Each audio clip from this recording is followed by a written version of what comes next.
সুপ্রিয় দর্শক মণ্ডলী, ফ্রন্টলাইন দেখার আমন্ত্রণ জানাচ্ছি আপনাদের সবাইকে।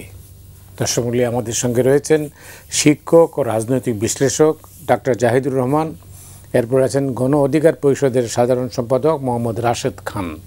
দুজনকেই স্বাগত জানাচ্ছি। জাহেদ, আপনি জানেন যে অভ্যুত্থানের শক্তিগুলো বিভক্ত, শুধু বিভক্ত না, এটা মৌলিক চিন্তা নিয়েও তার মধ্যে একটা পার্থক্য, মত পার্থক্য দেখা দিয়েছে। তো একে অপরকে ঘায়েল করার চেষ্টা করছেন তারা, ফলে মানুষ হতাশ হচ্ছে। কারণ মানুষ এখন যাবে কোথায়, তার সামনে তো কোনো বিকল্প নেই। তো এই পরিস্থিতিতে আপনারা তো বিশ্লেষণ করেন রাজনীতি, এই মুহূর্তে রাজনীতি যদি আপনাকে বলা হয় যে আপনি কীভাবে বিশ্লেষণ করবেন, আপনি কীভাবে করবেন? ধন্যবাদ। আমি এই মুহূর্তে একটা চাপ প্রয়োগ এবং সেটার মাধ্যমে কিছু লেভারেজ নেওয়ার চেষ্টা বলে দেখতে চাই। মানে কে চাপ প্রয়োগ করছে, কার কাছ থেকে লেভারেজ, সেটা হচ্ছে প্রশ্ন। তবে আপনি যেটা বলেছেন এটা রাইট। নির্বাচন ফেব্রুয়ারিতে যদি হয়, 6 মাস বাকি আছে, এবং আমি হিসাব করে দেখলাম ডিসেম্বরের মাঝামাঝি যদি শিডিউল আসার কথা, 3.5 মাস মাত্র বাকি আছে। কথা ছিল এই সময় রাজনৈতিক দলগুলো তাদের সাংগঠনিক কাজে, তাদের ইশতেহার হয়তো পরে দেবে, কিন্তু বেসিক তাদের ইলেকট্রাল যে প্রতিশ্রুতি সেগুলো নিয়ে কথা বলবে, সেগুলোই মূল আলোচনার বিষয় হয়ে দাঁড়াবে। কিন্তু এখন সমাজে পলিটিক্যালি কনসিয়াস মানুষের মধ্যে মূল আলোচনা হচ্ছে আদৌ নির্বাচনটা হবে কিনা, নির্বাচন না হলে কি হবে, এই সরকারি কন্টিনিউ করবে নাকি অন্য একটা কেয়ারটেকার আসবে, নাকি সামরিক বাহিনী ইন্টারভিন করবে। সো এগুলো খুবই ভালো লক্ষণ না। কিন্তু আমি একটা জিনিস মনে করি, সম্ভবত না, বা আমি মোটামুটি এভাবে বলতে চাই যে শেষ পর্যন্ত আসলে নির্বাচনটা হয়তো হবে। যা দেখছি আমরা, মানে খেয়াল করব 5 আগস্টের পরবর্তী সময় থেকে বিএনপি বাংলাদেশের একক বৃহত্তম রাজনৈতিক দল হিসেবে দাঁড়িয়ে গেল। আমরা ধরে নিলাম আওয়ামী লীগ নিষিদ্ধ হয়নি, ধরে নিলাম। তারপর আওয়ামী লীগ কোনোভাবে পাত্তা পেত না, তার প্রমাণ আছে। 18 সালে বিএনপি নির্বাচনে গেল, আওয়ামী লীগ ক্ষমতায় আছে, তারপরও সে দিনের বেলাও চুরি করতে পারবে এই কনফিডেন্স তার ছিল না। সে রাতের বেলায় ডাকাতি করেছে, মানে দিনে গেলেও এটা আসলে আর রক্ষা করতে পারবে না। That was the situation. আর জুলাই আগস্টের পরে এসে আওয়ামী লীগের মানে পচে যাওয়া আওয়ামী লীগ সিট কিছু পাবে হয়তো যদি থাকতো তারা ফেয়ার ইলেকশনে, কিন্তু ফাইট করতে পারতো না। ফলে পপুলার পারসেপশন বা মোটামুটি নিশ্চিত যে বিএনপি ক্ষমতায় যাচ্ছে। তাহলে বিএনপির কাছ থেকে এখন অন্য যারা আছে, জামায়াত ইসলামী, ইসলামী আন্দোলন, এনসিপি, আমি মূলত এই 3টা দলকে দিতে চাই। জামায়াত ইসলামী নির্বাচনী রাজনীতি করেছে, তারা এককভাবে নির্বাচন করেছে, তাদের একটা শক্তি আছে এখন পর্যন্ত।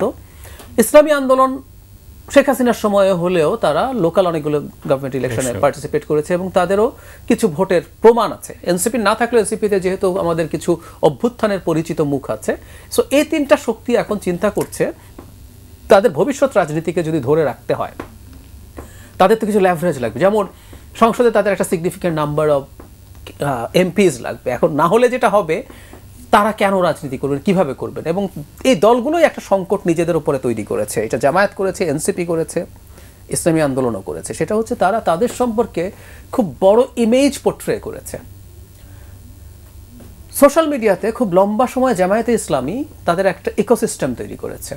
আর তাতে দেখা যায় কোথাও জামায়াতের পক্ষের যদি কোনো পোস্ট হয় সেটার অসংখ্য রিয়াকশন, এবং এর মধ্যে প্রচুর বট আইডিয়া আছে। এর বাইরে তাদের অ্যাক্টিভিস্টরা আছেন।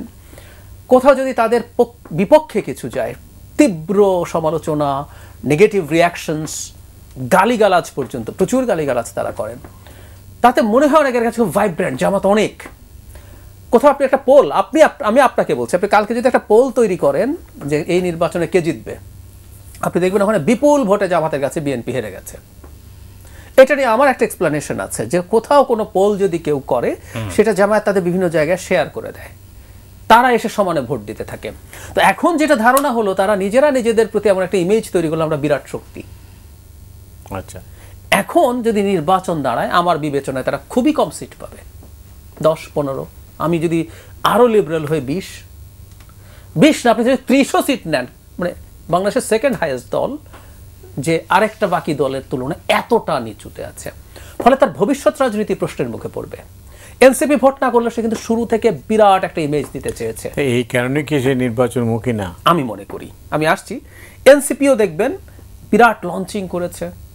এনসিপি হওয়ার আগে তাদের 2টো সংগঠন, জাতীয় নাগরিক কমিটি এবং বৈষম্য বিরোধী ছাত্র আন্দোলন, ঢাকার অত্যন্ত গুরুত্বপূর্ণ জায়গায় এক্সপেন্সিভ অফিসিয়াল স্পেসে অফিস করেছেন।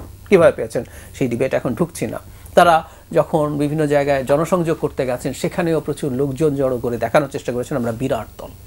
এবং প্রায় তারা বলেন যে জনগণ, মানে সংস্কারের কথা যখন বলেন জনগণ সংস্কার চায়, জনগণ গণপরিষদ চায়, সো আপনি যখন বলছেন জনগণ আপনার সাথে আছে, ভোটের পর যদি আমরা দেখি যে তারা ভালো করছেন না, ভবিষ্যৎ রাজনীতি বিরাট চ্যালেঞ্জের মুখে পড়বে। সো তাদের এক ধরনের ইলেকশন ভীতি তৈরি হয়েছে। এটার কারণেই তারা জামায়াত ইসলামী, ইসলামী আন্দোলন এবং এনসিপি, এর মধ্যে দুটো দল, ইসলামী আন্দোলন এবং এনসিপি তো কাগজে কলমে বিএনপির সাথে ইভেন জোটেও চলে যাওয়া সম্ভব। জামায়াতকে সম্ভবত বিএনপি জোটে নেবে না, জামায়াতের আসলে আর বিএনপির প্রয়োজন নেই। যখন আওয়ামী লীগ ছিল হাড্ডাহাড্ডি লড়াই হয়, জামায়াতের প্রত্যেকটা সিটে 100-র মতো সিটে তাদের বেশ কিছু ভোট আছে, এটা কাজে লাগে, এবার আর দরকার নেই আসলে। তো ওই দুই দল তার সাথে জোটে যাবে নাকি এক ধরনের আসন সমঝোতা করবে, কিছু ছাড় পেয়ে তারা পার্লামেন্টে আসার চেষ্টা করবে, সেটা জামায়াতও হতে পারে যে তারা কোনো ধরনের নেগোসিয়েশন। কারণ আমি একটা আলাপ করতে শুনছি বিভিন্ন জায়গায়, আমি স্পেসিফিকলি বলছি না, যে বিএনপি তো জাতীয় সরকারের কথা বলছে সরকার তৈরি হওয়ার পর, তো তাহলে বিএনপি কেন একটা জাতীয় সংসদ তৈরি করবে না, সবাইকে পার্লামেন্টে নেওয়ার মাধ্যমে একটা আগে থেকে একটা কম্বাইন্ড সংসদ যেখানে বিএনপি অনেক সিট ছেড়ে দেবে জামাত সহ সবাইকে। এই রকম একটা ডিলের আলাপ সম্ভবত হচ্ছে, তাতে অন্যদের মানিজ্যত একটু থাকে। এখন তারা ওই ঝুঁকিতে পড়ে গেছেন বলে এটা করছেন, এবং তাদের হাতে এখন একটা নতুন লেভারেজ তৈরি হয়েছে। আওয়ামী লীগের অ্যাবসেন্সে যদি জামায়াত, এনসিপি এবং ইসলামী আন্দোলন যদি নির্বাচন বয়কট করে, সত্যি সত্যি তারা করবে বলে মনে করি না আমি, যদি করে তাহলে তো দেখা যাচ্ছে মাঠে বিএনপি এবং তার পক্ষের শক্তিগুলো ছাড়া আর কেউ নেই। তাহলে এই নির্বাচন, জামায়াত, জাতীয় পার্টি খানিকটা আছে, এখন জাতীয় পার্টিও থাকবে কিনা সেই প্রশ্ন, এবং আমি অনুমান করি জাতীয় পার্টি নিষিদ্ধের আলাপ আসবে, কারণ জাতীয় পার্টিকে যদি নিষিদ্ধ করে দেওয়া যায় কন্ট্রোল পুরো তাদের হাতে চলে যায়। আমি কিন্তু একদম পলিটিক্যাল খেলায় বলছি। আওয়ামী লীগকে নিষিদ্ধ করার পেছনে এটাই প্রধান কারণ ছিল বলে আমি মনে করি। আওয়ামী লীগ যদি আজকে মাঠে থাকতো, আওয়ামী লীগ জামাতের দ্বিগুণ তিনগুণ সিট পেত এই খারাপ অবস্থায়ও। সুতরাং জামাত নির্বাচনে না আসলে আওয়ামী লীগ যদি নির্বাচনে থাকতো, আওয়ামী লীগ নিষিদ্ধ করা উচিত কিনা ইজ এ ডিফারেন্ট ডিবেট, কিন্তু এই আওয়ামী লীগ না থাকাতে এখন তাদের হাতে শক্তি তৈরি হয়েছে, এই চাপটাই তারা দেওয়ার চেষ্টা করছেন। অনেক ধন্যবাদ। রাশেদ, মানে জাহেদের মূল্যায়ন শুনলেন তো? জি, আপনার কি মনে হয় তাই? ধন্যবাদ, সবাইকে শুভেচ্ছা।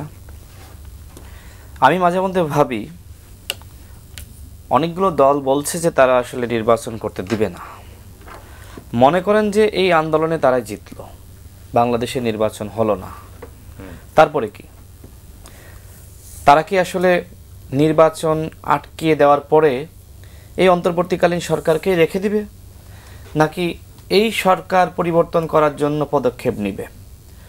অথবা ডক্টর মোহাম্মদ ইউনূস নিজেই বিরক্ত হয়ে পদত্যাগ করলেন, তখন কি হবে? দেশে আরেকটি নতুন সংকট সৃষ্টি হবে। আমি প্রথমত ধরলাম যে তারা আন্দোলন শুরু করলো, নির্বাচন হতে দিবে না, এবং সেই আন্দোলনে এনিহাও যে কোনো কারণে আওয়ামী লীগ যুক্ত হলো। তার মানে যদি নির্বাচনমুখী না হয়ে আন্দোলনমুখী হয়, সেক্ষেত্রে আওয়ামী লীগ এই আন্দোলনে যুক্ত হয়ে তারা কিন্তু ফিরে আসার একটি সম্ভাবনা সৃষ্টি হলো। ভাই যেটি বললেন যে আওয়ামী লীগকে তো নিষিদ্ধ না করলে তারা নির্বাচনে গেলে এনিহাও তারা বিএনপির পরের পজিশনটা থাকতো, আসলে বাস্তবতা সেটাই বলে। যেহেতু আসলে আওয়ামী লীগ একটি বড় দল, তারা গণহত্যা চালিয়েছে, তবে যেহেতু আওয়ামী লীগ একটি প্রাচীনতম দল বাংলাদেশের ইতিহাসে, তাদের আসলে ভোট আছে, গ্রাম গঞ্জে পাড়া মহল্লায় ভোট আছে, এবং অনেকে আছে যারা একদম অন্ধভাবে আওয়ামী লীগকে মানে পছন্দ করে, শেখ মুজিবকে পছন্দ করে। হাসিনা এত বড় হত্যা চালিয়েছে, তাও দেখবেন যে খুব বেশি আওয়ামী লীগ আর কিন্তু ক্ষমা চায়নি। আমরা দেখলাম যে গোপালগঞ্জে সম্ভবত 2 ধাপে 6 জন করে 12 জন কিন্তু পদত্যাগ করেছে গোপালগঞ্জের মতো জেলায়। আর অন্যান্য জেলায় হয়তো বরিশালের যারা, তারা আপনার চট্টগ্রামের তারা ঢাকায়, এইভাবে কিন্তু আসলে জায়গা পরিবর্তন করে তারা কিন্তু এক ধরনের মানে মুখ লুকিয়ে রেখেছে, কিন্তু আওয়ামী লীগ তারা ত্যাগ করে নাই। এটা বাস্তব যে আওয়ামী লীগ নির্বাচনের সুযোগ পেলে তারা আসলে সেকেন্ড পজিশন হোল্ড করবে, এটা স্বাভাবিক। সেটা ভাই যেটি বললেন যে জামাত হয়তো সর্বোচ্চ পেলে 30টি আসন পেতে পারে, তা আওয়ামী লীগের বাস্তবতা আছে তারা হয়তো 30টির বেশি আসন, 50টা পেতে পারে, এর বেশি আমার কাছে মনে হয় না যে পাবে, 50টা সর্বোচ্চ। তার মানে আওয়ামী লীগ এখনো পর্যন্ত সেকেন্ড পজিশনে। তো আওয়ামী লীগ যে অপরাধ করেছে তাদের আসলে পানিশমেন্ট হওয়া দরকার, আর সেই পানিশমেন্টটা হলো যে নির্বাচনে অন্তত তাদের কয়েকটা নির্বাচনে অংশগ্রহণের সুযোগটা না রাখা। যেটা দেশের যারা গণ অভ্যুত্থানের শক্তি তাদের একটা নীতিগত সিদ্ধান্ত। কিন্তু এই গণ অভ্যুত্থানের শক্তি যদি নির্বাচনে যাওয়ার নীতিগত সিদ্ধান্তের জায়গায় না থাকে, তাহলে কিন্তু ওই যে তারা আওয়ামী লীগকে নির্বাচনে যেতে দিবে না, ওই জায়গাটাই আর থাকা যাচ্ছে না, নির্বাচনই হচ্ছে না। দ্বিতীয়ত দেশে একটি সংকট সৃষ্টি হবে এবং সেই সংকটের জন্য দায়ী থাকবো আমরা নিজেরাই। এখন তাহলে করণীয় কি? দেখেন, আমার কাছে যেটি মনে হয় যে এই বাংলাদেশকে তো গঠন করতে হবে। আমরা স্বাধীনতা অর্জন করেছি, স্বাধীনতা অর্জনের পরে রাষ্ট্রে গণতন্ত্র প্রতিষ্ঠা করা, ন্যায় বিচার প্রতিষ্ঠা করা, বিভিন্ন প্রতিষ্ঠান গড়ে তোলা, নাগরিককে প্রশিক্ষণ দেওয়া, সভ্যতা কালচার এই সম্পর্কে মানুষকে বোঝানো, সেই কাজগুলো কিন্তু আমরা এই দীর্ঘ 54 বছরে করতে পারি নাই। তাহলে এখন এই কাজগুলো আমাদের করতে হবে। আর এই কাজগুলো করার জন্য দরকার গণ অভ্যুত্থানের শক্তির মধ্যে একতা।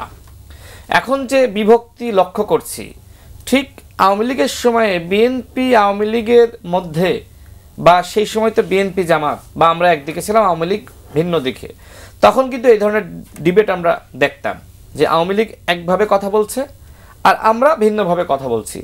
এখন আওয়ামী লীগের অবর্তমানে এখন কিন্তু সেই একই ধরনের কালচার রয়ে গেছে।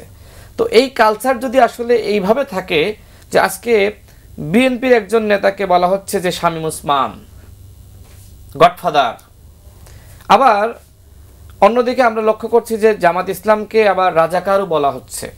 তো দেখেন, আপনি একটা জিনিস নিশ্চয়ই সাংবাদিক হিসেবে আপনি মূল্যায়ন করবেন যে হ্যাঁ, জামাত ইসলাম অবশ্যই ওই সময় স্বাধীনতার বিপক্ষে শক্তি ছিল, কিন্তু পরবর্তীতে তারা কখনো জাতীয় পার্টির সাথে গিয়েছে, কখনো বিএনপির সাথে গিয়েছে, কখনো আওয়ামী লীগের সাথে গিয়েছে। আবার আওয়ামী লীগ সবসময় আমরা দেখেছি যে এই জামাত ইসলামকে স্বাধীনতা বিরোধী তকমা দিয়ে মূলত রাজনৈতিক কাজে ব্যবহার করেছে। তো এই গণ অভ্যুত্থানের শক্তি আমরা যারা ছিলাম তখন কিন্তু আমরা জামাতের প্রতি এক ধরনের আপনার সহানুভূতি দেখিয়েছি।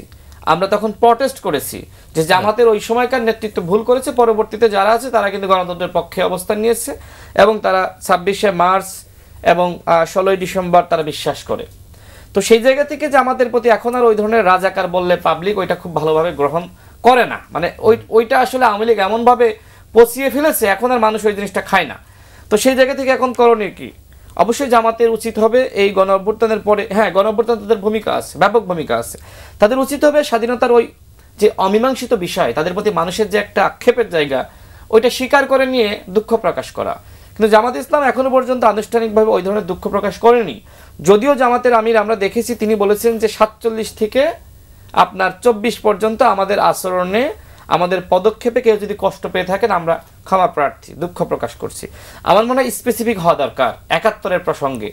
এই কাজটি যদি তারা করতে পারে তাহলে কিন্তু মানুষ তাদের ওই 71-এর ইতিহাস নিয়ে সামনে টেনে আবার নতুনভাবে বিতর্ক সৃষ্টি করা, এই সুযোগটা কিন্তু থাকে না।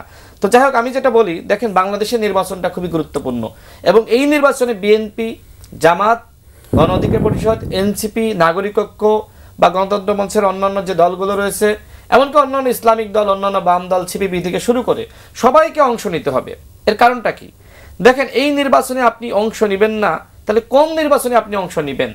হ্যাঁ, আপনার দাবির ভিন্নতা থাকতে পারে। আপনি বলছেন যে নিম্নকক্ষে পিয়ার, এই সরকার তো নিম্নকক্ষে পিয়ার নিয়ে আলোচনাই করে নাই, তার মানে সরকার এটাকে ডিনাই করে দিয়েছে। দ্বিতীয়ত আপনি বলছেন গণপরিষদ নির্বাচনের কথা। দেখেন, এই সরকার কিন্তু গণপরিষদ নির্বাচনের ব্যাপারে কোনো আলোচনা করে নাই এবং একই সাথে আপনি নতুন সংবিধানের কথা বলছেন। আচ্ছা, আপনি যখন শপথ নিলেন তখন কেন বললেন না যে এই সংবিধানকে আমরা স্থগিত করলাম, আমরা একটি নতুন সংবিধান তৈরি করব এবং বাংলাদেশকে আমরা সেকেন্ড রিপাবলিক হিসেবে তৈরি করব? তখন কেন বললেন না? আজকে দেখেন, আজকে একটি পত্রিকার সম্পাদক তিনি একটি কলাম লিখেছেন, আমি যদি 1 মিনিটে সেটা একটু পড়ে শোনাই। তিনি সেই কলামে বলছেন, আমার দেশের সম্পাদক মাহমুদুর রহমান, নানা কারণে জুলাই যোদ্ধাদের আর আগের অবস্থা নেই যে তারা কোনো দাবি করলেই সরকার সেই দাবি মানতে বাধ্য থাকবে। বিচিত্র সব কর্মকাণ্ডের মাধ্যমে তারা নিজেদেরকে বিতর্কিত করেছে এবং তরুণদের আসলে এই দায় এড়ানোর কোনো সুযোগ নাই। তিনি আরেকটি গুরুত্বপূর্ণ কথা বলেছেন যে রূঢ় বাস্তবতা হলো এদের ডাকে জনগণ আর রাস্তায় নামবে না এবং তিনি স্পষ্টভাবে কিন্তু এনসিপির কথা সেখানে উল্লেখ করেছেন। তিনি আরো বলেছেন যে আমি সর্বদা তরুণদের অপরিসীম সাহস এবং নিখাদ দেশপ্রেমের প্রশংসা করে এলেও তাদের আত্মসংযম এবং বিচক্ষণতার যে অভাব সেটা তারা উপেক্ষা করতে পারে না। আজকে দেখেন যে সম্পাদক হিসেবে যারা রয়েছে, বাংলাদেশের বুদ্ধিজীবী বলেন, তরুণদের যে একটি অপরিসীম সম্ভাবনা সৃষ্টি হয়েছিল সেটা যে তরুণরাই আবার গলা টিপে হত্যা করেছে সেটা কিন্তু তারা বলছে। তার মানে এনসিপির একটা সম্ভাবনা ছিল, তারা গণ অভ্যুত্থানের নেতৃত্ব দিয়েছে, কিন্তু এই সম্ভাবনাকে কাজে লাগিয়ে সারা দেশে তারা সংগঠন গড়ে তুলতে পারে নাই। ভাই যেটি বললেন যে সারা দেশে তারা প্রচুর মানুষ জড়ো করার চেষ্টা করেছে, এই মানুষগুলো কারা আপনাকে একটু অনুসন্ধান করে দেখতে হবে। দেখেন, জি, আমি আপনার কাছে আসছি। জাহেদ, কেন এই নির্বাচনটা, সামনের নির্বাচনটা গুরুত্বপূর্ণ? মানে আমার কাছে মনে হয় আমরা শেষ পর্যন্ত ইভেন একটা গৃহযুদ্ধের মধ্যে ঢুকে পড়বো কিনা, এই সম্ভাবনা খুব বেশি আছে তা না, এটারও একটা সম্ভাবনা তৈরি হবে। আমরা একটু পেছনে যদি যাই, সেই বিখ্যাত আরব স্প্রিং যখন হলো, যে যে দেশগুলোতে হয়েছে যারা এর পরের সময়টা ঠিকঠাক মতো ম্যানেজ করতে পারে নাই, অনেক কিছু হয়েছে। কোনো কোনো দেশে নির্বাচনই হয় নাই, কোনো কোনো দেশে ইভেন রেজিমের পতন ঘটানো সম্ভব হয় না। সিরিয়াতে সম্ভব হয় নাই, শেষ পর্যন্ত সিরিয়ার গৃহযুদ্ধ হলো, সে বাশার আল আসাদের পালাতে 14 বছর 13 বছর লেগে গেল, দেশটা জাস্ট ধ্বংসস্তূপে পরিণত হয়েছে। ইয়েমেনে একই রকম অবস্থা হলো, দুটো গৃহযুদ্ধে ঢুকে গেল। ইজিপ্টে নির্বাচন হলো, কিন্তু সেই নির্বাচনটা সাস্টেইন করলো না, নিজেদের মধ্যে কেওস, ক্রাইসিস। আমরা আজকে যা করছি অলমোস্ট দ্য সেম, শেষে মিলিটারি চলে আসলো। তিউনিসিয়াতে একই স্টোরি, যেখানে শুরু হয়েছিল আরব স্প্রিং। তার মানে অভ্যুত্থান পরবর্তী সময় আসলে সংকটটা কোথায়? সংকটটা হচ্ছে দীর্ঘ সময় যখন একটা স্বৈরাচারী ব্যবস্থা কার্যকর থাকে, শেখ হাসিনার সময় একটা সময় ফ্যাসিজম ছিল, একটা সময় পুরো একটা মাফিয়া স্টেট হয়ে গেছিল, তাতে স্টেটের সব প্রতিষ্ঠান ভেঙে পড়ে। স্টেটের প্রতিষ্ঠান ভেঙে পড়া মানে হচ্ছে ওখানে এর পরবর্তীতে যদি একটা শক্তিশালী ম্যান্ডেট প্রাপ্ত সরকার না থাকে, স্টেট আর টিকে থাকে না, কারণ এটা কোনো স্টেট না, এখানে কোনো প্রতিষ্ঠান আসলে আর এক্সিস্ট করছে বলে আমি মনে করি না। ফলে একটা নির্বাচন এই কারণে জরুরি, নির্বাচনের মাধ্যমে একটা স্টেবিলিটি আসবে, এবং স্টেবিলিটি শুধুমাত্র প্রাতিষ্ঠানিক স্টেবিলিটি না, ইকোনমিক স্টেবিলিটিও। খেয়াল করবেন, শেখ হাসিনার সময় থেকে তো আমাদের ইকোনমি ডিক্লাইন করতে শুরু করেছে। আপনি নিজে এই ব্যাপারগুলো জানেন, আপনার পত্রিকায়ও এসব রিপোর্ট আসে, সব জায়গায় আসছে। আমাদের ইকোনমির কিন্তু স্লো ডাউন হচ্ছে। আমাদের ওয়ার্ল্ড ব্যাংক, IMF এর ফোরকাস্টিং হচ্ছে আগামী এই যে ফিসকাল ইয়ার, এটাতে আমাদের জিডিপি গ্রোথ 3%-এর নিচে থাকবে, এটা আরও নিচে থাকবে বলে আমি মনে করি, because of the very nature. আমি এই সরকারের অনেক ব্যর্থতা আছে, আইন শৃঙ্খলা কন্ট্রোলে নেই, নানান কিছু, কিন্তু এই ধরনের সরকার সুশাসন দিলেও অনিশ্চয়তার কারণে, যে এরপর কে আসবে, ইনভেস্টররা ইনভেস্ট করছেন না, মানুষ চাকরি হারাচ্ছে, মানুষের বেতন বাড়ছে না, ফলে এটা দেখা যায় আলটিমেটলি একটা সোশ্যাল অস্থিরতা তৈরি হচ্ছে কিন্তু। এবং যদি নির্বাচন হবে না এরকম একটা বোধ তৈরি হয়, আমাদের ইকোনমি নোজ ডাইভ দিবে, একদম সোজা মাটিতে গিয়ে পড়বে, একটা মারাত্মক সোশ্যাল আনরেস্ট তৈরি করবে, এবং আমরা খুব কেওসের মধ্যে ঢুকে যাব। যোগ করতে হবে এখানে আরেকটা জিনিস, মিডল ইস্টের অনেক দেশেও হয় কি, যখন এই সংকট তৈরি হয়, সিরিয়ার কথা যদি বলি, ওখানে খেলতে ঢুকলো না কে? আমেরিকা ঢুকেছে, টার্কি ঢুকেছে, রাশিয়া ঢুকেছে, রাশিয়া তো রীতিমতো গিয়ে সরাসরি যুদ্ধে পার্টিসিপেট করেছে, ইরান ঢুকেছে। আমাদেরও যখন কেওস হবে, অন্তত কে একজন ঢুকবে এটা তো আমরা নিশ্চিত আছি। ভারত, আমি নাম তুলেই বলে ফেলি, তারা এমনি আমাদের এখানে প্রচুর কেওস তৈরি করার চেষ্টা করছে। তার মাটিতে শেখ হাসিনাকে রেখে আমাদেরকে হুমকি দেওয়াচ্ছে। আওয়ামী লীগের অফিস খোলা হয়েছে কলকাতায়, দিল্লিতে, সেখানে বসে আমাদেরকে প্রকাশ্যে হুমকি দিচ্ছে লোকজন। আওয়ামী লীগ নিজে বসে আছে টাকার জন্য। রাশেদ যেটা বললো খুবই গুরুত্বপূর্ণ কথা বলেছে, একটা সোকল্ড মুভমেন্ট যদি সেই দাবিতে নেমে যায়, ওর মধ্যে প্রচুর আওয়ামী লীগ ঢুকে যাবে। খেয়াল করবো আমরা, ভারত মুখে নির্বাচনের কথা বলে, এটা সত্য, ভারত এই সরকারের চাইতে নির্বাচিত সরকারকে প্রেফার করছে, কিন্তু ভারতের জন্য বা আওয়ামী লীগের জন্য সবচেয়ে প্রেফারেবল কি? সবচেয়ে প্রেফারেবল হচ্ছে একটা অ্যানার্কি। আমরা যদি পরস্পরের মধ্যে এই রকম ধ্বংসাত্মক কাজে লিপ্ত হয়ে পড়ে, একটা নৈরাজ্যকর পরিস্থিতি তৈরি হয়, শেখ হাসিনা এবং নরেন্দ্র মোদীর চাইতে সুখী আসলে আর কেউ হবে না, এবং তারা এটাকে ফিউল করার জন্য বসে আছে। আমরা একটা টোটাল কেওস, আমরা এটা বুঝতে পারছি না কেন। ধরুন জামায়াতে ইসলামী, এই দলটা সম্পর্কে আমি একটা কথা বলি সবসময়, ইতিহাসের কোনো ক্রান্তি লগ্নে এই দলটা জনগণের পক্ষে দাঁড়ায় নেই। এক অদ্ভুত ডাইলেমা, অদ্ভুত, মানে যে পাকিস্তানের জন্য ওনারা আমাদের বিরুদ্ধে দাঁড়িয়েছিলেন, জনগণের বিরুদ্ধে, সেই পাকিস্তান যখন তৈরি হয় তখন ওনারা পাকিস্তান সমর্থন করে নাই। সত্য, ওনারা অখণ্ড ভারতের দিকে ছিলেন। পরবর্তীতে যখন এই ভূখণ্ডের মানুষ তার স্বাধীনতার জন্য ভয়ঙ্কর মূল্য দিতে শুরু করলো, তখন ওনারা এই অত্যাচার নির্যাতন চালিয়ে হলেও পাকিস্তানকে একত্র রাখার সাথে ছিলেন। 86 নির্বাচন, সেই বেইমানির নির্বাচন, এর সাথে শাসন ব্যবস্থা, শাসনের টেনিওর বেড়েছে, এইটার কারণে শেখ হাসিনা গেলেন, তার সাথে জামাত গিয়েছিল। 8 সালে বিএনপিকে ধরে বেঁধে নির্বাচনে নিয়ে গেছে নাকি তারা, এটা আমি শুনেছি, এটা জানাই যায়। সত্য। তো তাহলে খেয়াল করে দেখেন প্রচুর। এবং আমি ইভেন এটা মনে করি জামায়াত ইসলামী 13-14 পর তো মাঠে ছিল না। এই শেখ হাসিনার বিরুদ্ধে যে টানা লড়াই ছিল, বিএনপি করেছে, বিএনপির সাথে অ্যালাইনরা করেছে, ছাত্ররা করেছে। 18 সালে আমরা আজকে এরা অনেক কিছু করে ফেলছে, কিন্তু আমরা রাশেদরা যখন মুভমেন্ট করেছিলেন শেখ হাসিনার বিরুদ্ধে, আমরা সেটাও স্মরণ করব। ওরা মাঠে ছিল না, খেয়াল করে দেখবেন। তাদের উপরে অত্যাচার নির্যাতন হচ্ছিল। অত্যাচার নির্যাতন কারো উপরে হচ্ছিল না। এমনকি সেই কুখ্যাত 28 অক্টোবর 23 সালে বিএনপি যখন মারাত্মকভাবে ক্র্যাকডাউনের শিকার হলো, সেদিনই কিন্তু জামায়াতের একটা সমাবেশ হয়েছে খুব সুন্দর পুলিশি সহায়তায়, প্রহরায়। তারপর আবার ওনারা সুন্দর মতো চলে যেতে পেরেছিলেন বিনা বাধায়। আমাদের মনে আছে তো এগুলো। সো ইতিহাসের গুরুত্বপূর্ণ জায়গায় তারা ভুল করেন। আমি এই কারণে আমার এই আশঙ্কা হয় যে এবারও তারা এই ভুল পথে যান কিনা। খুবই হঠকারী হবে, এই হঠকারিতা আমাদের ডিজাস্টার তৈরি করবে। আমি আশা করি তারা, এনসিপি সবাই এই ভুলটা বুঝতে পারবেন। খুব সুন্দরভাবে রাশেদ শুরুতে বলেছে যদি নির্বাচনটা না হয় তাহলে পসিবল সিনারিও কি। আমি এটুকু বলে রাখি, যদি তারা নির্বাচনে না আসেন এবার, তাদেরও রাজনীতি শেষ হয়ে যাবে। এই রাজনীতি আসলে থাকবে না। অনেক ধন্যবাদ। তাহলে এই নির্বাচনটা নানা কারণেই গুরুত্বপূর্ণ। যেটা বললেন যে অনেকেরই রাজনীতি শেষ হয়ে যাবে, দেশটা গৃহযুদ্ধের দিকে যেতে পারে। রাজনীতিবিদরা এটা সবাই সব কথাই আলোচনা হচ্ছে, কিন্তু রাজনীতিবিদরা এটা বুঝতে পারছেন না কেন? দেখেন, মনে করেন যে এনসিপি, জামাত, ইসলামী আন্দোলন, এই 3টা দল নির্বাচনে গেল না, তাহলে কি ডক্টর মোহাম্মদ ইউনূস নির্বাচন দিবেন না?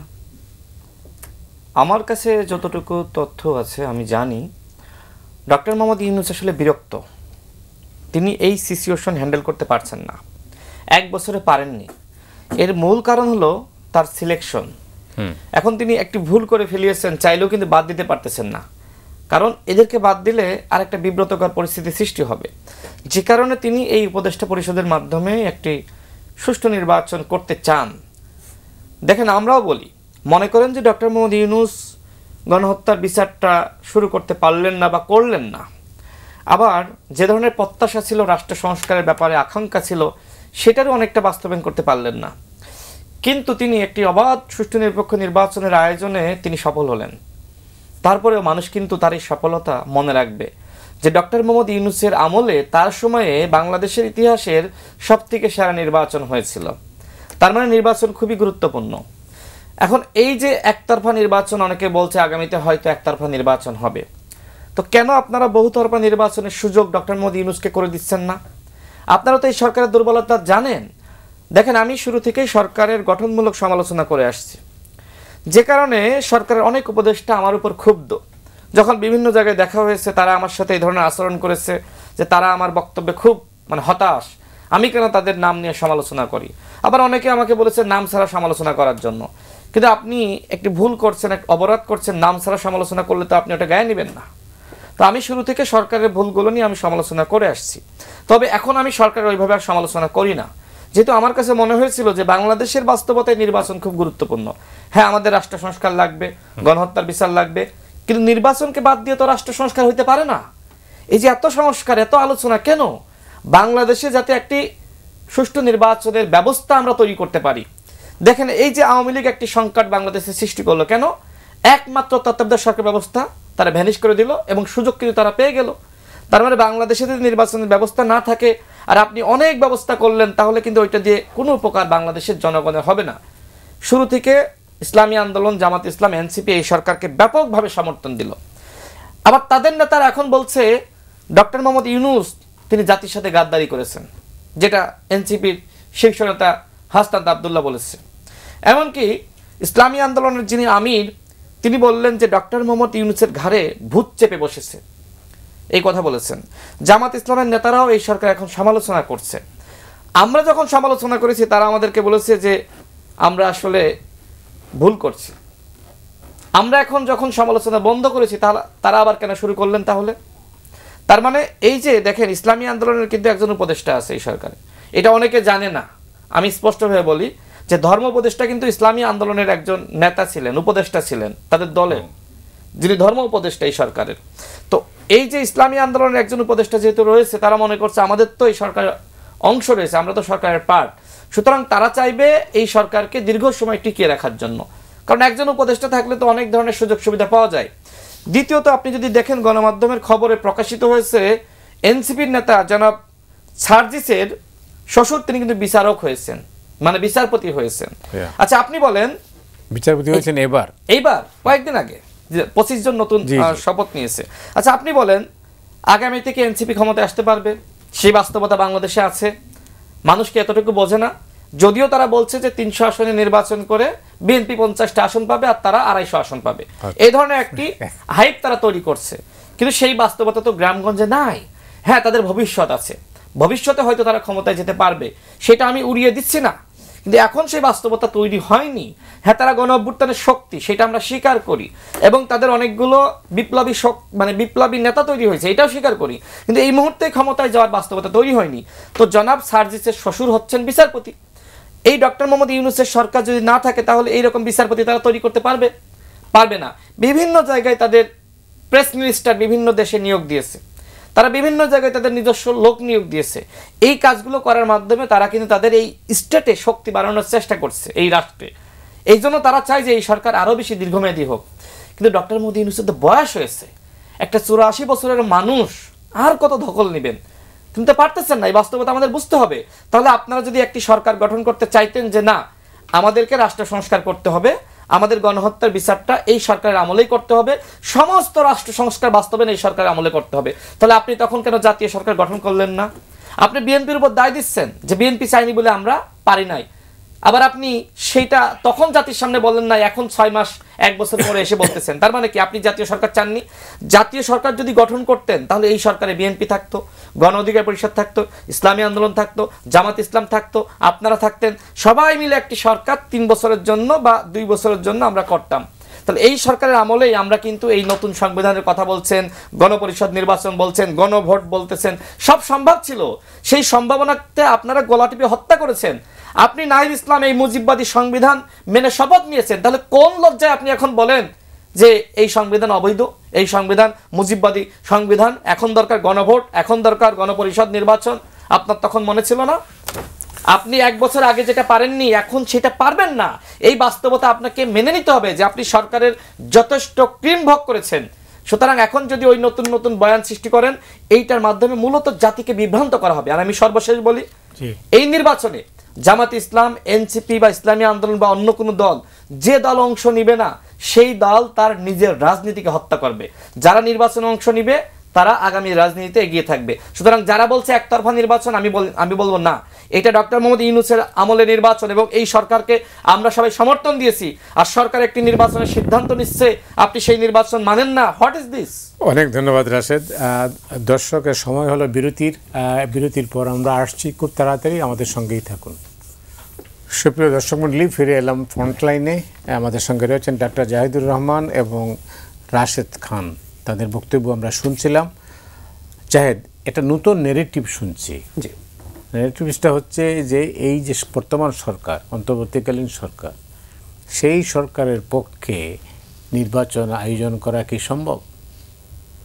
আমিও শুনছি, এবং এর পেছনে একটা পরিকল্পনা আছে বলে আমি মনে করি। জি, মানে আমি একটু পেছনে যাই। কিছুদিন আগে একটা সংকটের সময় প্রধান উপদেষ্টা রিজাইন করার মতো অবস্থায় চলে গিয়েছিলেন, যেটা পরবর্তীতে প্রতিষ্ঠিত হয়েছে। প্রথম তিনি নিজে জনাব নাহিদ ইসলামকে বলেছেন, তিনি সেটা একটা গণমাধ্যমকে জানিয়েছেন, এরপর সরকারের উপদেষ্টারাও ব্রিফ করেছেন যে না, সংকট কেটে গেছে, তিনি সেই জায়গা থেকে চলে এসেছেন। এখন যে পরিস্থিতিতে তিনি থাকবেন না বলে সিদ্ধান্ত নিয়েছেন, তার চেয়ে ইভেন এখন টাফার পরিস্থিতি আছে। তাহলে এই পরিস্থিতিটাকে পরিকল্পনা করে তৈরি করা হচ্ছে যাতে প্রধান উপদেষ্টা চলে যান? আমাদের প্রধান উপদেষ্টার একটা সমস্যার জায়গা আছে, সেটা হলো তিনি এখানে দায়িত্ব নিয়ে যে ওনার জীবনে অনেক অ্যাচিভমেন্ট হয়েছে তা না, কিন্তু উনি হারাতে পারেন প্রচুর। আমি প্রায় বলি যে ঘটকের মতো, পাত্রপাত্রী বিয়ের পর ভালো থাকলে প্রশংসা নাই, কিন্তু যদি অশান্তি হয় তখন দোষ ঘটকের হয়। সো ওনার কিন্তু হারানোর প্রচুর আছে, এবং একটা পর্যায়ে উনি যদি মনে করেন যে আমি আর পেরে উঠবো না, আমি চলে যাই, যদিও ওনার চলে যাওয়াটা ওনার ভবিষ্যতের জন্য একটা ডিজাস্টার। এই জাতিকে এই মারাত্মক সংকটের মধ্যে রেখে তিনি যদি চলে যান, আমি তখনও খুব খোলামেলাভাবে বলেছি, তাহলে এটা আমাদের সাথে বড় বিট্রে করা হবে। কিন্তু তিনি চলে যেতে পারেন, উনি যদি চলে যাওয়ার সিদ্ধান্ত নিয়ে ফেলেন কি হবে? সো পরিস্থিতি তৈরি করা হচ্ছে, এবং তারপর কি দাঁড়াবে, যেহেতু তখনও কোনো নির্বাচিত সরকার নেই, এই কেয়ারটেকারেরই কাউকে প্রধান উপদেষ্টা বা নতুন কাউকে আনতে হবে, কিছু একটা করতে হবে। শোনা যায় যে এরকম একটা পরিকল্পনা আছে, কাকে ওখানে বসানো হবে, কাকে সেখানে বসানো হবে, নানান রকম চিন্তাভাবনা আছে, এবং সেই ঘটনা ঘটতে পারে। এবং ওনার যে ইনএফিসিয়েন্সি আছে, আইন শৃঙ্খলার অবস্থা ভালো না, তিনি পেরে উঠছেন না, এই আলাপ প্রকাশ্যেই কোনো রাজনৈতিক দলের, অন্তত একটা রাজনৈতিক দলের প্রধানকে আমি প্রকাশ্যেই বলতে শুনেছি। তিনি রীতিমতো প্রধান উপদেষ্টাকে তাদের কাতারে এসে এই মানে যে বিএনপির বিরুদ্ধে একটা অ্যালায়েন্সের নেতৃত্ব দেওয়ার আলাপ করছেন। আমি খুব স্পষ্টভাবে মনে করি, বাংলাদেশে যদি ডক্টর ইউনূস দায়িত্ব ছেড়ে দেন, বাংলাদেশ খুব দীর্ঘমেয়াদী একটা অনিশ্চয়তার মধ্যে চলে যাবে, এবং এটাই পরিকল্পনা। মানে আমি একদম এভাবে বলি না, আমি খোলামেলা বলি। রাশেদ তো খুব স্পেসিফিক কয়েকটা উদাহরণ দিলেন। বললাম এই সরকারের উপরে 3টা দলের প্রভাব আছে, বিএনপির আছে, জামায়াতের আছে, এনসিপির আছে। কাগজে কলমে ধরে নিলাম সবার 1/3 ইনফ্লুয়েন্স আছে, যদিও কম বেশি আছে, কিন্তু 1/3 আছে, 33 বা 34। যেদিন নির্বাচন হবে, মুহূর্তের মধ্যে বিএনপি ছাড়া বাকি দুটো দলের 33%ও, যদি আমি টেকনিক্যালি বলছি, মুহূর্তে এটা উবে যাবে। আমি মানব জমিনে একটা লেখায় দেখেছি যে পরবর্তী সময়ে, মানে মুভমেন্ট পরবর্তী সময়ে জামাত কোথায় কোথায় কি করেছে, তাদের প্রশাসন, তাদের পুলিশ, তাদের ইউনিভার্সিটির ভিসি, নানা জায়গায় তাদের অবস্থান তৈরি হয়েছে। এবং আমরা ব্যক্তিগতভাবে এই তথ্যগুলো অনেক ক্ষেত্রে জানি তারা কতটা ইনফ্লুয়েন্সিয়াল। ইতিহাসে কোনোদিন বাংলাদেশে আগে তাদের 2টো মিনিস্ট্রি ছিল, সেই 2টো মিনিস্ট্রিতে প্রভাব ছিল। বিএনপির যে 2001-06 সরকার, এখন প্রত্যেকটা জায়গায় তাদের অলিখিত প্রভাব তৈরি হয়েছে। নির্বাচন হওয়ার সাথে সাথেই তো না। সুতরাং এটা যত এক্সটেন্ড করা যায়, যত দিন করা যায়, তাদের জন্য ভালো। কিছু ব্যক্তিও আছে, আমি যোগ করতে চাই, শুধু দল না, আমরা দলগুলোকে দেখি প্রকাশ্যে, কিছু ব্যক্তি আছে, কেউ প্রকাশ্যে আসেন ইনফ্লুয়েন্সার্স, কেউ আছে পেছন থেকে। আমি ফান করে বলি যে 1-2জন সিরাজুল আলম খান আছেন, যারা নাকি বিরাট পাওয়ারফুল, তো ওনারাও তো ডিফ্যাক্টো মারাত্মক পাওয়ার এনজয় করছেন। তো নির্বাচন হয়ে একটা নির্বাচিত সরকার আসার সাথে সাথে এগুলো সব শেষ। তো যিনি ওটা এনজয় করেন, তারা তো চাইবে না দেশের 12টা বাজুক, দেশ গোল্লায় যাক, কিন্তু তাদের তো ওই পাওয়ারটা ঠিক থাকলো। বাশার আল আসাদ দেশটাকে ছারখার করে দিয়ে, ধ্বংসস্তূপে পরিণত করে দিয়ে ক্ষমতায় থাকতে চেয়েছেন না? শেখ হাসিনাও চেয়েছেন, পেরে ওঠেন নাই, কিন্তু চেয়েছেন না। তো দেশ যদি ধ্বংস হয়, ওই সোকল সিরাজুল আলম খান আর যে যারা আছে পেছন থেকে, যারা এনজয় করছেন, যেসব পার্টি আছে, তাদের কিছু আসে যায় না। আর আপনি জিজ্ঞেস করছিলেন কেন করেন, আসলে আমরা যখন এই কাজগুলো করি, আমরা কনফার্মেশন বায়াসে ভুগি। আমার মনে হয় আমি সামলে ফেলতে পারবো, আমার মনে হয় আমি সব পেরে উঠবো, এবং আমি প্রায় এটাকে ব্লেম করছি। সোশ্যাল মিডিয়া আমাদের বাস্তবতা সম্পর্কে একটা ইলুশন তৈরি করে।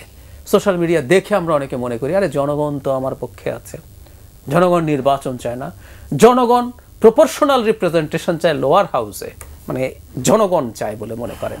অথচ প্রায় বলি যে সবাই যদি এগুলো সবই চায়, নির্বাচনে এগুলোকে ইস্যু করে দাঁড়িয়ে গেলেই তো আপনারা জিতে যান, জিতে গিয়ে সেগুলো করেন না, সেটা করব না। আসলে মূল জায়গাটা হচ্ছে ক্ষমতা এই কিছুদিন এনজয় করে ফেলা। এবং এনসিপির ক্ষেত্রে ডক্টর ইউনূসের ঐতিহাসিক ভুল হচ্ছে ছাত্রদেরকে উপদেষ্টা বানানো।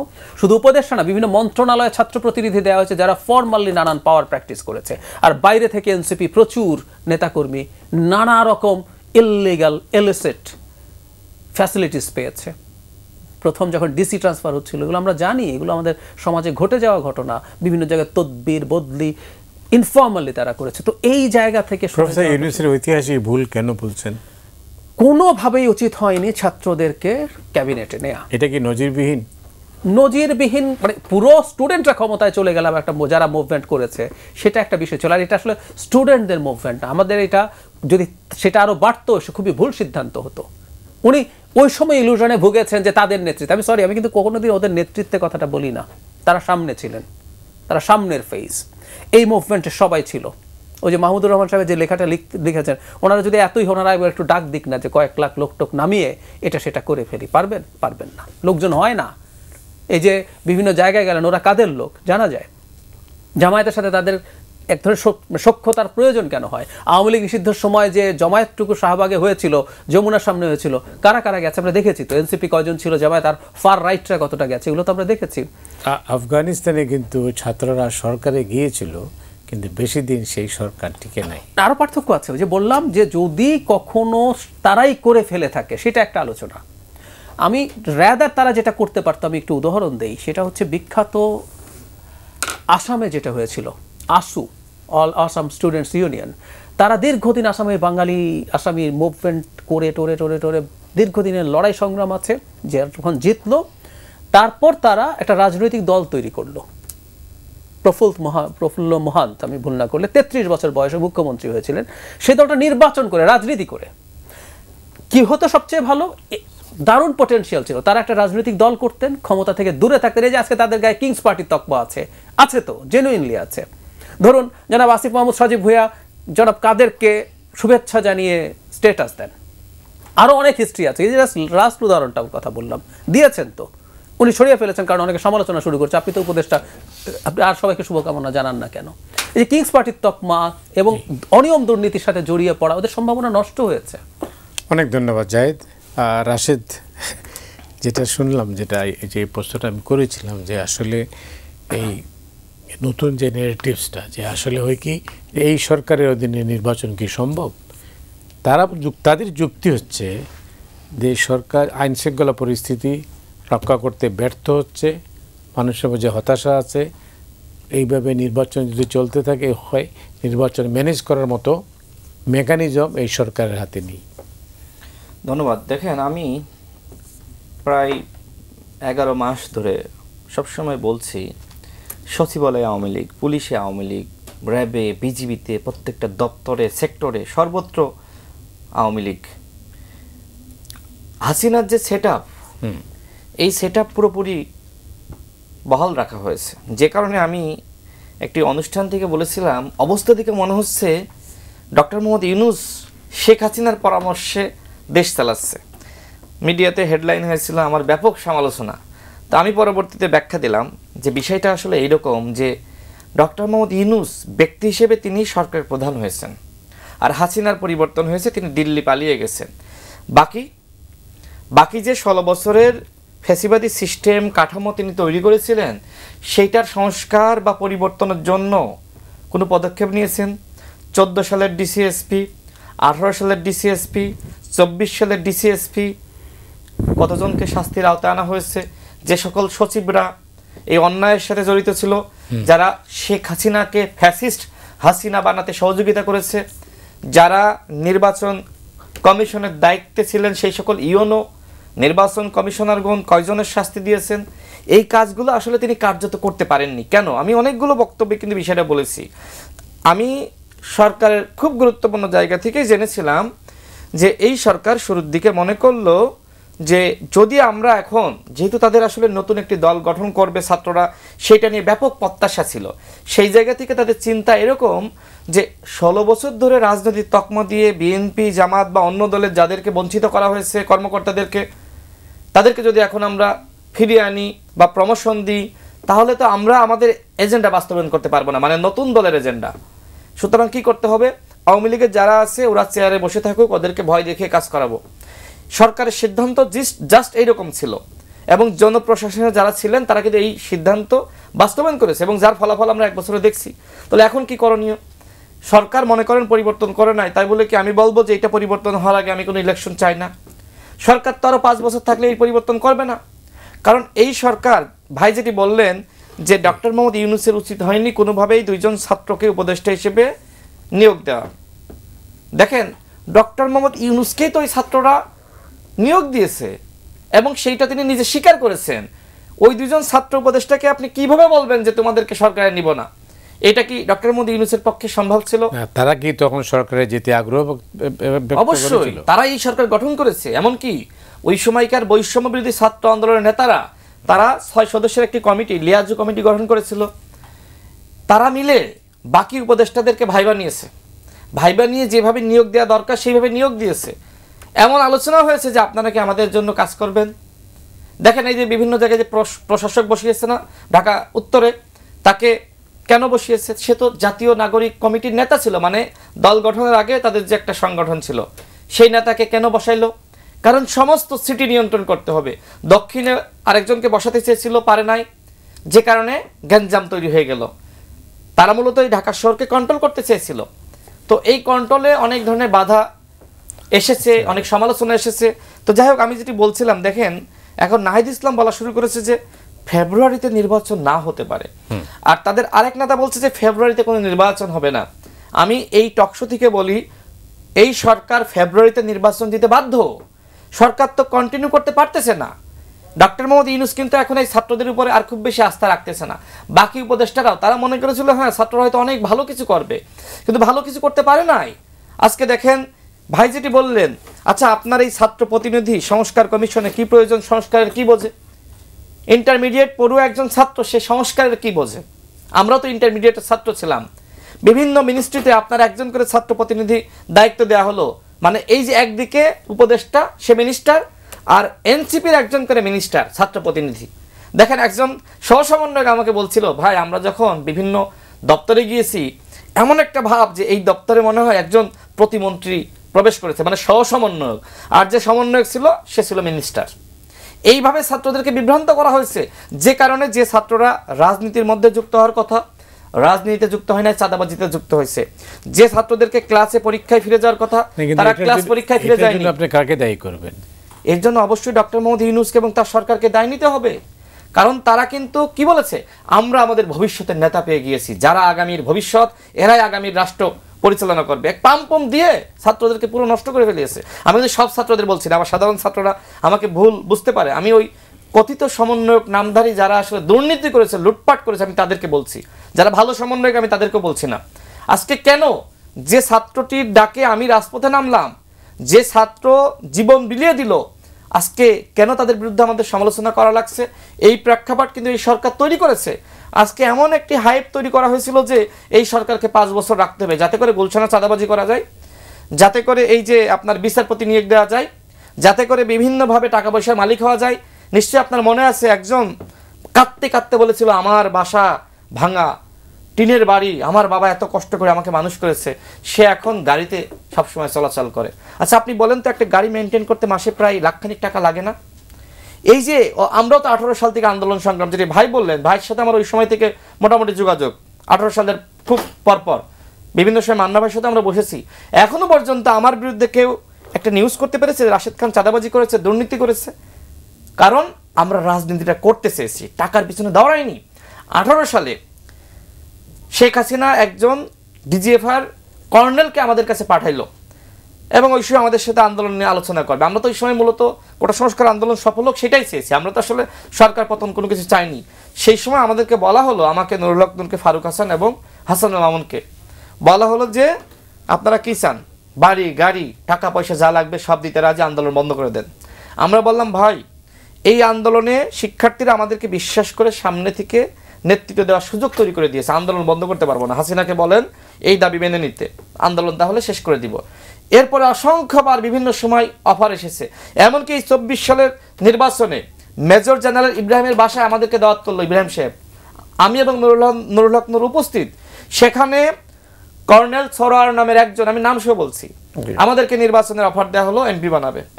আমি সেখানে বললাম যে ভাই আপনি নিশ্চয়ই চান না যে আমরা মীর জাফর হই, আর আপনি বলেন যে আমরা কি নির্বাচনে যাওয়ার সেই বাস্তবতা আছে? তো বলার সাথে সাথে সে তো দাঁড়িয়ে পড়লো, মানে তাদের একটা কমান্ড আছে না, এক ধরনের থ্রেট। তো পরবর্তীতে আরো অনেকে আমাকে মানে বললো যে ভাই আপনি সরাসরি কি বললেন, মানে ইব্রাহিম সাহেব খুব মানে হতকচিত হয়ে গেল যে আমি কি বললাম।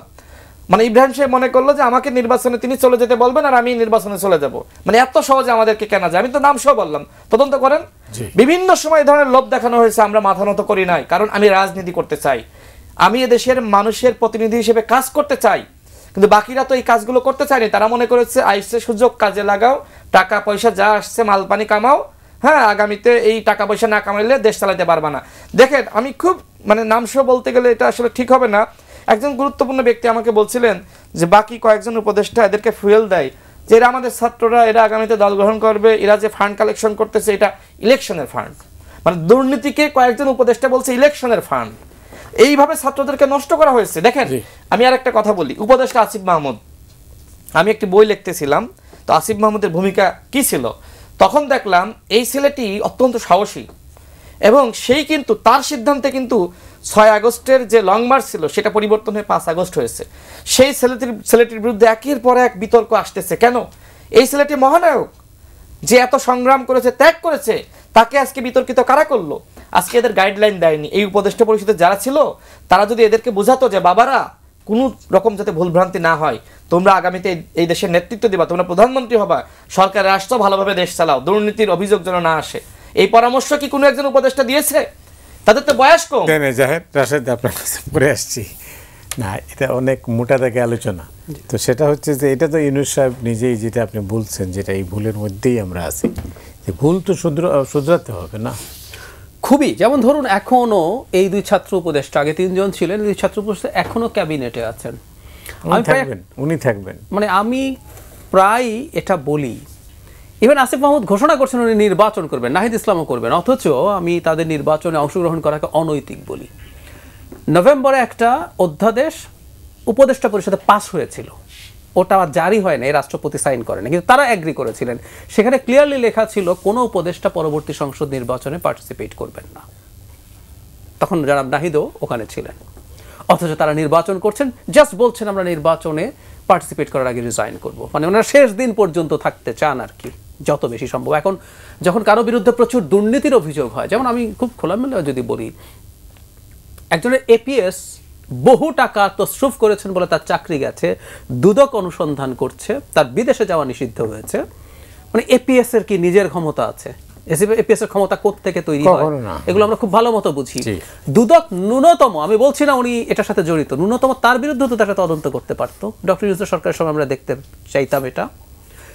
তার বাবার কাণ্ডকীর্তি মানে ক্রেডিবল, মানে যারা ফেস দেখিয়ে অভিযোগ করেছেন তার বাবাকে নিয়ে, তার বাবা কি করছেন তার সন্তানের সব ক্ষমতা নিয়ে, তিনি নিজে অস্ত্র নিয়ে একটা অস্ত্রের ম্যাগাজিন নিয়ে ইয়েতে হয়েছে কি না, আসলে একটার পর একটা।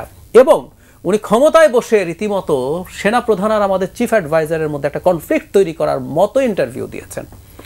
এত কিছুর পরও আসলে উচিত হয় নাই। এমনকি যেন মাহফুজ আলম তুলনামূলকভাবে তিনি ততটা বিতর্কিত নন, ব্যক্তিগত ফেসবুক স্ট্যাটাসে কিছু কিছু ক্ষেত্রে বিতর্কিত হয়েছেন, কিন্তু ওনার রাষ্ট্র পরিচালনার যে দায়িত্বে আছেন এখন পর্যন্ত মোটা দাগে আমরা বিতর্ক পাইনি। তারপরও মাহফুজ আলমও ঘুরে ফিরে, মানে এগুলো আমরা জানি তো, আমরা তো আসলে এই এনসিপি যারা করেন তাদের সাথে কানেক্টেড আছি, রাশেদরা আরও কানেক্টেড। যেন মাহফুজ আলম এই দলের সাথে শুরু থেকে কিভাবে নাগরিক কমিটি থেকে শুরু করে জড়িত আছেন এগুলো সবাই জানে।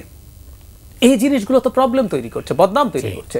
সুতরাং অ্যাজ আর্লি অ্যাজ পসিবল উচিত ছিল তাদেরকে এই দায়িত্বগুলো থেকে সরিয়ে দেয়া। আর ওই যে বললাম প্রধান উপদেষ্টার ডিজাস্টার যেটা উনি করেছেন, উনি জানি না ওই সময় উনি দেশে ছিলেন, শেখ হাসিনা তাকে প্রচণ্ড দৌড়চাপের মধ্যে রাখছিলেন, কিন্তু মুভমেন্টের সময় চলে গেলেও এই মুভমেন্ট স্টুডেন্টরাই করেছে, শুধু স্টুডেন্টরাই, এটা ছাত্ররাই নিয়োগ করছে, এই কথাগুলো প্রত্যেকটা ডিজাস্টারাস ভুল ছিল। শুধু তাই না, উনি পরে একটু সরেও এসছেন, জনাব মাহফুজ আলমকে তিনি ব্রেইন বিহাইন্ড দ্য মুভমেন্ট বলছেন, মিটিকুলাসলি প্ল্যান বলছেন। এগুলো করার মাধ্যমে আসলে একটা বিভক্তি উনি তৈরি করেছেন। এবং স্টুডেন্টরা যে আজকে, তাদের বয়স কম তো দিনের শেষে, আজকে যে জায়গায় চলে গেল, কাউকে কেয়ার করছে না, তারাই সব কিছু হয়ে গেছে, সব ক্রেডিট ক্লেম করছে, এগুলো তো আসলে ওনার কারণে হয়েছে। সো এই ডিজাস্টারাস ভুলটা আমাদের গোড়াতেই হয়েছে। অনেক অনেক ধন্যবাদ। শেষ করতে হচ্ছে। রাশেদ, আপনাকে ধন্যবাদ। দর্শক মণ্ডলী, আজ এ পর্যন্তই। আপনারা সবাই ভালো থাকুন।